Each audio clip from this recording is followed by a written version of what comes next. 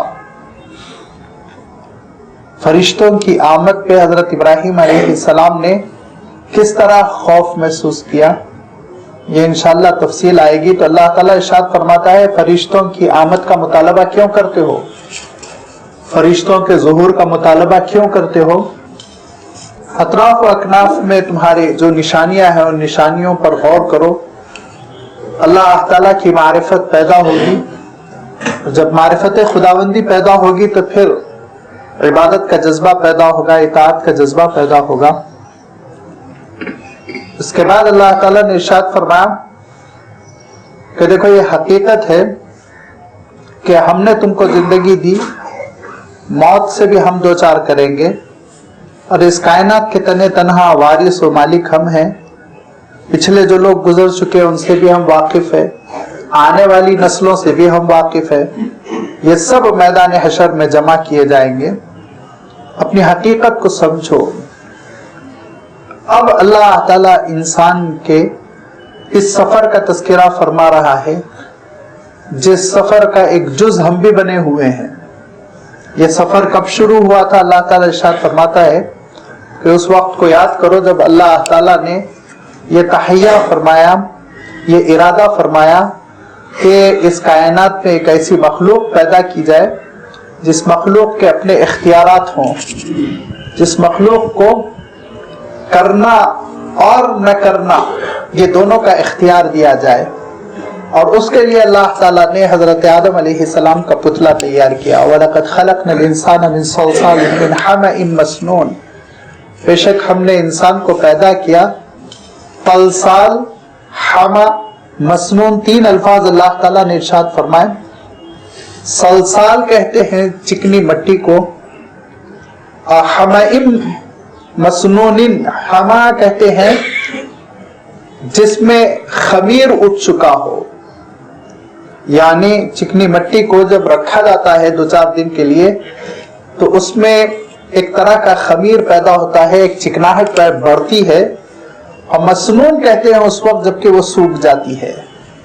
تو حضرت آدم علیہ السلام کا پتلا بنایا گیا ایک مٹی سے جو گارے دار تھی، اور پھر وہ خشک ہوئی، اور اس کے بعد سے پھر اللہ تعالیٰ نے اس میں روح پھونکی۔ یہ اس کا تذکرہ آگے آ رہا ہے۔ وَالْجَانَّ خَلَقْنَاهُ مِن قَبْلُ مِن نَارِ السَّمُومِ، اور جنوں کو ہم نے پیدا کیا اس سے پہلے ہی من نار السموم، اللہ تعالیٰ ارشاد فرماتا ہے کہ آگ کی تپش سے، آگ کی حرارت سے۔ لازمی بات ہے تپش اور حرارت سے جو انرجی پیدا کی جاتی ہے وہ نظر نہیں آتی ہے، لہذا جن نظر نہیں آتے ہیں، اللہ تعالیٰ نے جنوں کو بھی پیدا کیا، اور اللہ تعالیٰ نے پہلے ہی فرشتوں کو بھی پیدا کیا، اور فرشتوں کو اللہ تعالیٰ نے نور سے پیدا کیا۔ تو 3 مخلوق ایسی وجود میں آئی جس میں ایک نورانی مخلوق ہے جن کے اندر نافرمانی کا کوئی جذبہ ہی نہیں ہے، وہ فرشتوں کی مخلوق ہے، اور دوسرے جن ہیں جو آگ کی تپش و حرارت سے پیدا کیے گئے، جو عام نگاہوں سے نظر نہیں آتے اور عام انسانوں کو نظر نہیں آتے، اور تیسری مخلوق ہے جو مٹی سے، گارے دار مٹی سے پیدا کی گئی، وہ حضرت انسان۔ اس کے بعد اللہ تعالیٰ ارشاد فرمایا وَإِذْ قَالَ رَبُّكَ لِلْمَلَائِكَةِ إِنِّي خَالِقٌ بَشَرًا مِنْ صَلْصَالٍ مِنْ حَمَإٍ مَسْنُونٍ، اس وقت کو یاد رکھو جبکہ تمہارے پروردگار نے فرشتوں سے کہا کہ میں پیدا کر رہا ہوں بشر کو، انسان کو، من صلصال من حمأ مسنون، وہی تینوں الفاظ اللہ تعالیٰ نے پھر ارشاد فرمائے، اور یہ 3 الفاظ پھر آگے بھی آئیں گے کہ چکنی مٹی سے، گارے دار مٹی سے جو گیلی تھی، جس کو خمیر میں رکھا گیا اور پھر اس کے بعد اس کو خشک کیا گیا، ایسی مٹی سے میں انسان کو پیدا کر رہا ہوں، بشر کو پیدا کر رہا ہوں، فَإِذَا سَوَّيْتُهُ جب میں اس کو ٹھیک ٹھاک کر دوں، درست کر دوں، ایک سانچے میں اس کو ڈھال دوں، وَلَقَدْ خَلَقْنَا الْإِنسَانَ فِي أَحْسَنِ تَقْوِيمٍ ایک اچھے سانچے میں اللہ تعالیٰ نے انسان کو ڈھالا، ایک اچھا اس کو پیک کر دیا، متناسب قسم کا، بیلنسڈ قسم کا اس کو ایک وجود دیا، جسم عنایت فرمایا، اور اس کے اعضاء اللہ تعالیٰ نے ٹھیک ٹھاک رکھے۔ فَإِذَا سَوَّيْتُهُ اللہ تعالیٰ اس کے لیے ارشاد فرماتا ہے کہ ایک اچھے پیکر میں انسان کو پیدا کیا، ٹھیک ٹھاک انداز میں پیدا کیا، اس کے لیے ارشاد فرمایا فَإِذَا سَوَّيْتُهُ جب میں اس کو درست کر دوں، ٹھیک ٹھاک کر دوں، وَنَفَخْتُ فِيهِ مِن رُوحِي اور اس میں اپنی روح پھونک دوں۔ یہ ہے اہم چیز کہ انسان کے اندر اللہ تعالیٰ نے اپنی روح پھونکی ہے، جس کی وجہ سے انسان کے اندر وہ صفات پیدا ہو گئی جو صفات اسماء حسنہ میں سے اللہ تعالیٰ کی۔ اللہ تعالیٰ سمیعٌ ہے، اللہ تعالیٰ بصیرٌ ہے، اللہ تعالیٰ خبیرٌ ہے، اللہ تعالیٰ با اختیار ہے۔ یہ صفات انسان کے اندر پیدا ہو گئی، لیکن یاد رکھیے ایک بڑے فرق کے ساتھ، جو اس فرق کو بھلا دیتا ہے وہ گمراہی میں پڑ جاتا ہے۔ وہ فرق کے ساتھ یہ کہ انسان کے اندر اللہ تعالیٰ نے یہ صفات پیدا کی، لیکن ان صفات کے لیے اللہ تعالیٰ نے انسان کو مجبور کر دیا کچھ انسٹرومنٹس کا، ٹولز کا، ذرائع کا، کچھ چیزیں ہو جس کے ذریعے سے وہ یہ کر سکتا ہے۔ مثلا یہ کان کا آلہ اور اندر پردہ وغیرہ وغیرہ، یہ پورا نظام اس کا انسان محتاج ہے سننے کے لیے، نگاہ اور دیکھنے کے لیے آنکھ اور آنکھ کی پتلی اور سارا نظام انسان اس کا محتاج ہے۔ خدا نہ خواستہ کسی انسان کی آنکھ متاثر ہو جائے اور اس کا یہ آلہ جس سے وہ دیکھتا ہے وہ کسی حادثے میں تلف ہو جائے تو پھر وہ دیکھ نہیں پاتا ہے۔ ایسے ہی کلام اس کی صفت ہے، بولتا ہے، لیکن بولنے کے لیے اللہ تعالیٰ نے اس کو زبان عنایت فرمائی۔ اور اللہ تعالیٰ نے دنیا میں بعض لوگوں کو نگاہوں سے محروم کر کے، بینائی سے محروم کر کے، بعضوں کو قوت گویائی سے محروم کر کے اور بعضوں کو قوت سماعت سے محروم کر کے یہ بتلایا کہ دیکھو تمہارا سننا، تمہارا دیکھنا، تمہارا بولنا، تمہارے یہ سارے اختیارات، تمہاری یہ صفات، یہ ذرائع کی محتاج ہے، کیونکہ تم مخلوق ہو، مخلوق مجبور ہوتی ہے، اور اللہ تعالیٰ کا دیکھنا اور اس کا کلام کرنا اور اس کا سننا اور اس کے اختیارات ذرائع کے محتاج نہیں ہے، اس کے پاس کوئی کسی ذریعے کی ضرورت نہیں ہے، وہ ذریعے سے بالا تر ہے، اس کی اپنی سماعت ہے، اس کی اپنی بصارت ہے، اس کا اپنا کلام ہے، اس کا اپنا اقتدار ہے، اس کی اپنی قوت ہے، اس کی اپنی طاقت ہے، اس میں کسی ذریعے کا وہ محتاج نہیں ہے۔ یہ فرق اگر انسان سمجھ لے کہ مخلوق میں کیا مجبوری ہے اور خالق مجبوری سے کیسے بری ہے، مبرہ ہے، بلند ہے، برتر ہے، تو پھر اعتقاد کا مسئلہ ٹھیک ٹھاک رہتا ہے۔ عام طور پر غلط فہمی یہی ہوتی ہے کہ خالق کے ساتھ بھی کبھی کبھی انسان مجبوریوں کو تصور کر لیتا ہے، جس کی وجہ سے پھر شریک کرنے پڑتا ہے اس کو، اور شرک میں پڑ جاتا ہے، اور شرک کا کیا حشر ہوتا ہے اس کا آگے اللہ تعالیٰ نے تذکرہ فرمایا۔ لہذا اللہ تعالیٰ ارشاد فرماتا ہے وَنَفَخْتُ فِيهِ مِن رُوحِي جب میں اس میں اپنی روح پھونک دوں تو ایک دم کر دینے سے آپ سوچئے کتنا اثر ہو سکتا ہے، بس اتنا ہی اثر ایک دم کرنے سے اللہ تعالیٰ کے بندوں کے اندر یہ سب کچھ ہے، یہ سب کچھ ہے۔ ایک جگہ اللہ کے رسول صلی اللہ علیہ وسلم ارشاد فرماتے ہیں، اس حدیث کو میں اس لیے کوٹ کر رہا ہوں تاکہ ہم یہ سمجھ سکیں کہ ہمارے اندر اللہ تعالیٰ نے جو روح پھونکی تو اس کی وجہ سے جو اثرات ہوئے وہ کتنے مختصر، تھوڑے اور محدود ہیں کہ آپ صلی اللہ علیہ وسلم ارشاد فرماتے اللہ تعالیٰ وہ تو رحمان ہے، اور تم یوں مان لو کہ اس کی رحمت کے 100 حصے، تو ارشاد فرمایا 99% تو اسی کے پاس ہے، 99 حصے تو اسی کے ہیں، البتہ ایک حصے کو اس نے پوری مخلوق میں تقسیم کر دیا، تو فرمایا وہ اتنی کافی ہو گئی کہ اسی رحمت شفقت کی وجہ سے تم دیکھو گے کہ ایک مویشی ماں، جانور ماں اپنے بچے کو اپنے کھر کے چپ جانے سے بچاتی ہے، محفوظ رکھتی ہے، کہ غلطی سے اس کے پیٹ پہ اپنا پیر نہیں رکھ دیتی, زخمی نہیں کرتی, تو اس ماں کے اندر جو شفقت اور رحمت آئی ہے, فرمایا وہ 1% میں سے آئی ہے. اس پوری کائنات میں جتنے انسان, جتنے جاندار, اور ان میں جتنی مہربانی اور جتنی ان میں شفقت ہے, وہ دراصل 1% حصے کی وجہ سے ہے. تو اب آپ اندازہ لگائیے کہ 99 حصے اس کے کتنے ہوں گے. اور ایسے ہی آپ اندازہ لگائیے کہ پھونک دینے سے بصارت آئی, پھونک دینے سے دیکھنے کی صلاحیت آئی, دم کر دینے کی وجہ سے سننے کی صلاحیت آئی, تو اب سننے کی اس کی اپنی صلاحیت کیسی ہوگی, دیکھنے کی اس کی اپنی صلاحیت کیسی ہوگی, اس کا آپ اندازہ لگائیے. اور اس کائنات میں غور کرنے سے ہم کو بہت ساری چیزیں سمجھ میں آتی ہے. اسی لیے اللہ تعالیٰ ارشاد فرماتا اپنے ارد گرد غور کرتے رہو. چنانچہ اللہ تعالیٰ نے اپنی مخلوق میں ریز کو رکھا. ایک یہ سورج کی شعاعیں ہیں جو اس وقت آپ کی مسجد میں داخل ہو رہی, اگر آپ شیشہ بھی لگا دیں تو یہ شعاعیں داخل ہوں گی اور روشنی آپ کو ملتی رہے گی.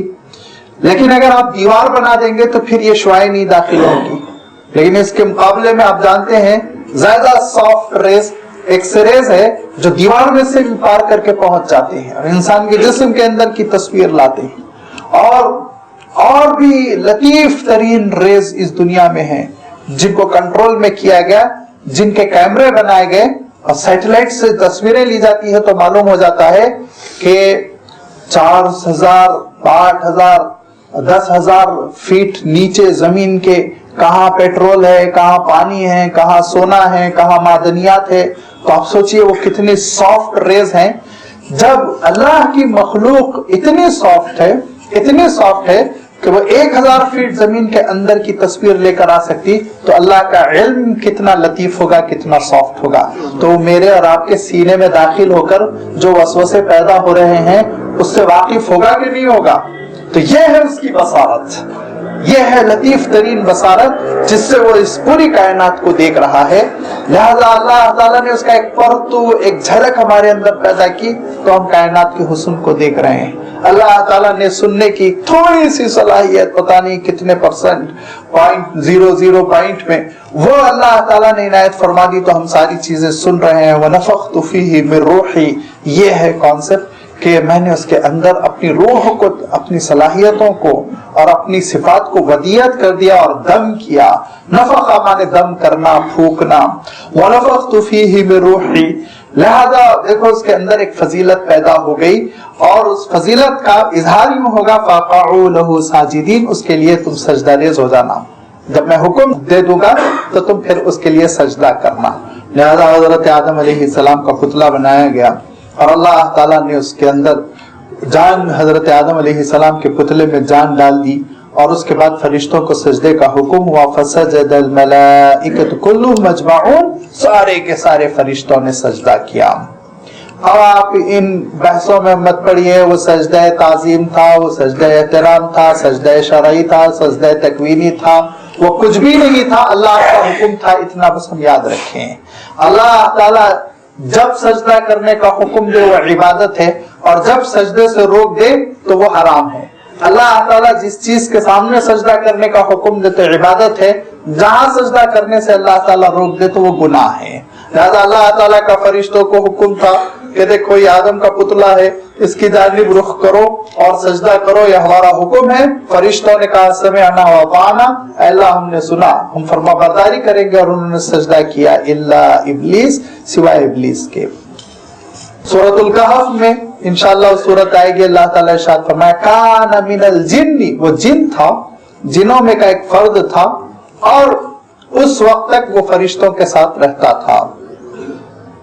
اس کو بھی حکم تھا, اس کو حکم تھا. یہ کیسے پتا چلے گا؟ خود اللہ تعالیٰ نے قرآن پاک میں دوسرے مقام پر ابلیس سے خطاب کرتے ہوئے ارشاد فرمایا اے ابلیس, جب میں نے تجھ کو حکم دیا تھا تو تو نے سجدہ کیوں نہیں کیا؟ اذ امرتک, اللہ تعالیٰ ارشاد فرماتا ہے. تو لازمی بات ہے اس کو بھی حکم تھا. یہ سیدھی تشریح میں اس لیے کر رہا ہوں کہ وہ سارے سوالات ذہن میں پیدا نہ ہو جو عام طور پر لوگ سوچتے ہیں, اور جن سوالات کو سامنے لایا جاتا ہے کہ اگر یہ ابلیس جن تھا تو حکم تو فرشتوں کو تھا, ابلیس کو حکم نہیں تھا, پھر وہ سجدہ نہیں کرنے پر ملعون کیوں ہوا؟ یہ ساری چیزیں ایسی ہیں جو مفروضہ ہے، ہم نے فرض کر لی، ورنہ ابلیس جن تھا، فرشتوں کے ساتھ رہنے کا حکم تھا، اس کو بھی سجدے کا حکم تھا، لیکن اللہ تعالیٰ نے فرشتوں کو سجدہ کرنے کا جو حکم دیا اس کو بیان فرمایا، اور ابلیس کو سجدہ کرنے کو جو حکم دیا گیا تھا اس کو کھل کے بار بار اس طرح نہیں بیان کیا گیا، بیان کیا گیا ایک مقام پر، لیکن ہر جگہ کھل کر اس لیے بیان نہیں کیا گیا کہ وہ ضمنی تھا، قابل ذکر نہیں تھا، اس کی وہ اہمیت نہیں تھی۔ انویٹیشن آپ کے نام آتا ہے، آپ کے ملازم کے نام نہیں آتا، آپ کے گھر میں کام کرنے والوں کے نام نہیں آتا، تو لازمی بات ہے اصل جو خطاب اور ایڈریس ہوتا ہے وہ جو اصل اہمیت رکھنے والے ہوتے ہیں ان سے ہوتا ہے، ضمنی طور پر جو لوگ جن کا شمار ہوتا ہے ان کو الگ سے ایڈریس نہیں کیا جاتا ہے۔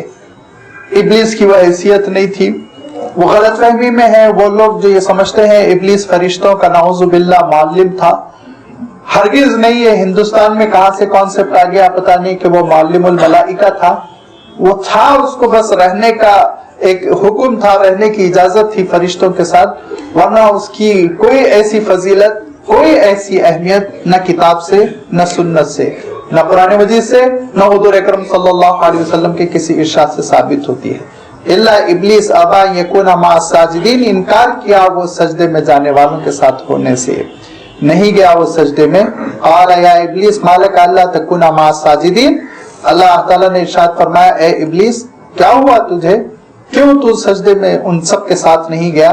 قال، ابلیس نے کہا لم اکن لاسجد لبشر، میں اس بشر کو سجدہ ہرگز کرنے والا نہیں، خلقتہ من صلصال من حمأ مسنون، جس کو آپ نے گارے دار مٹی سے خشک ہو جانے کے بعد پیدا کیا اور اس میں آپ نے روح پھونکی، اس کو میں کوئی سجدہ کرنے والا نہیں۔ دوسری جگہ اللہ تعالیٰ ارشاد فرماتا ہے ایک اور منطق اس نے لڑائی اور یہ کہا انا خیر منہ، میں ان سے بہتر ہوں، میں آگ سے پیدا کیا گیا اور وہ مٹی سے پیدا کیے گئے، لہذا میں کیوں ان کے آگے سجدہ ریز ہو جاؤں؟ اب اس کو یہ غلط فہمی کیوں ہوئی پتہ نہیں کہ آگ مٹی سے افضل ہے، اس کی غلط فہمی تھی ابلیس کی، جس کی وجہ سے وہ سمجھ رہا تھا کہ آگ کو افضلیت ہے مٹی پر، ورنہ مٹی کو افضلیت ہے آگ پر، ظاہر سمجھ میں آنے والی چیز ہے، کیونکہ آگ کا کردار نیگیٹیو ہے، مٹی کا کردار بڑا پازیٹیو ہے۔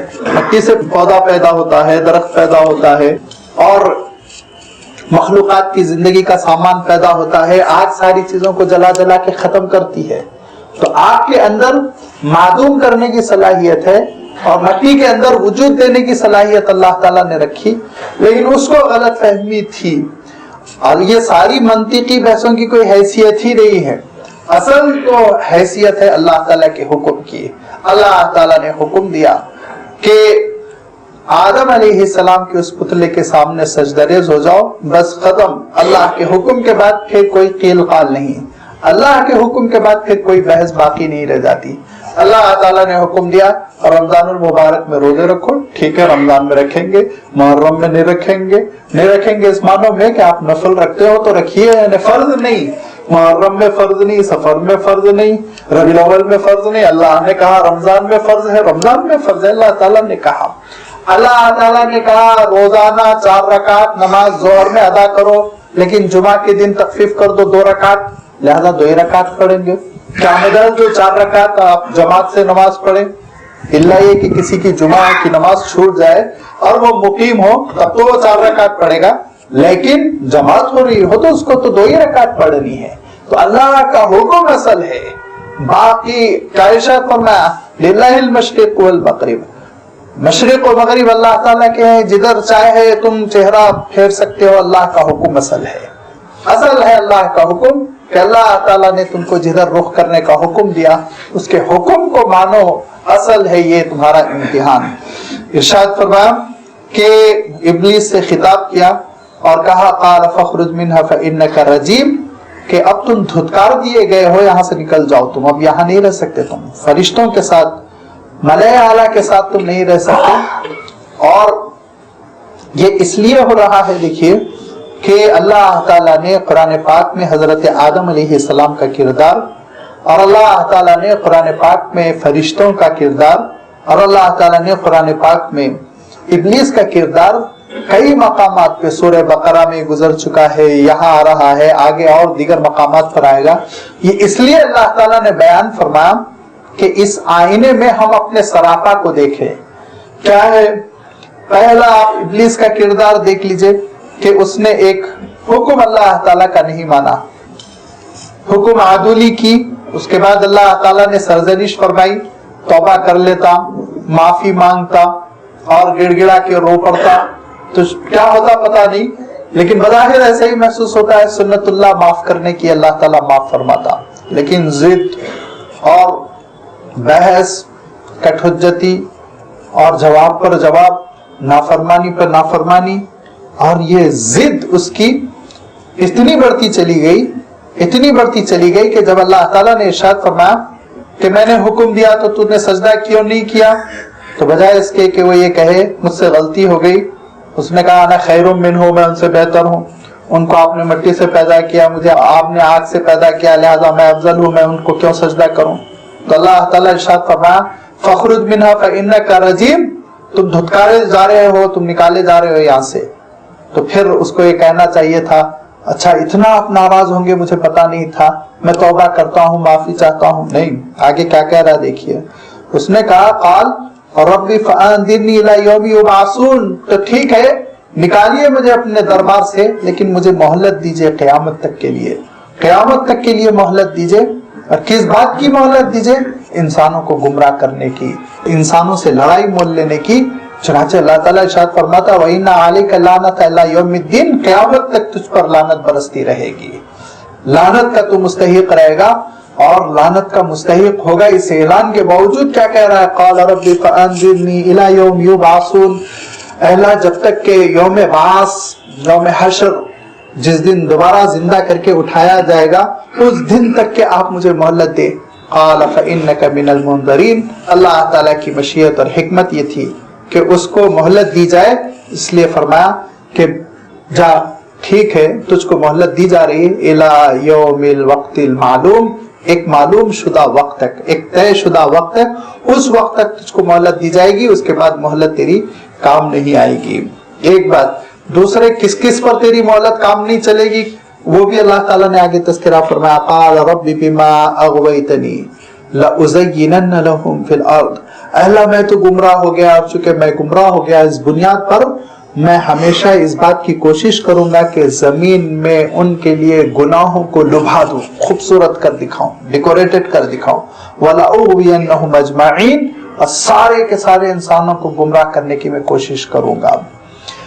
پہلی بات تو اس نے یہ کہی کہ لَأُزَيِّنَنَّ لَهُمْ، میں ان کے لیے گناہوں کو لبھا دوں گا. خوبصورت، زینت کا لفظ آپ بھی استعمال کرتے ہیں اردو میں، زیب و زینت، خوبصورت کر دکھاؤں گا، اچھا کر دکھاؤں گا، لبھا دوں گا. اتنا ہی کام ابلیس کا ہے، یاد رکھیے، اس سے زیادہ ابلیس کی نہیں چلتی.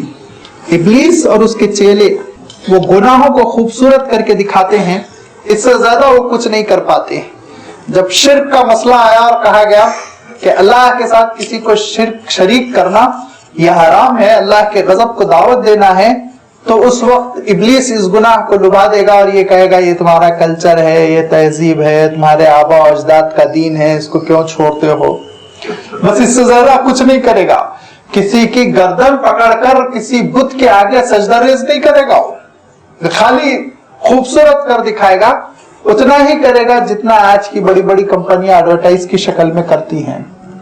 آپ کے گھر پہ لاگے تھوڑی چیز ڈال دیں گے، بس میڈیا کو استعمال کریں گے، اشتہار دیں گے، اس کے بعد سے آپ خود جائیں گے، آپ خود خریدیں گے، اس کے بعد وہ چیز آپ خود اپنے گھر لائیں گے، استعمال کریں گے، تب پتا چلے گا کہ یہ اشتہار جھوٹا تھا، یہ چیز بالکل غلط نکلی، کام کی نہیں ہے، غلط بیانی سے کام لیا گیا تھا.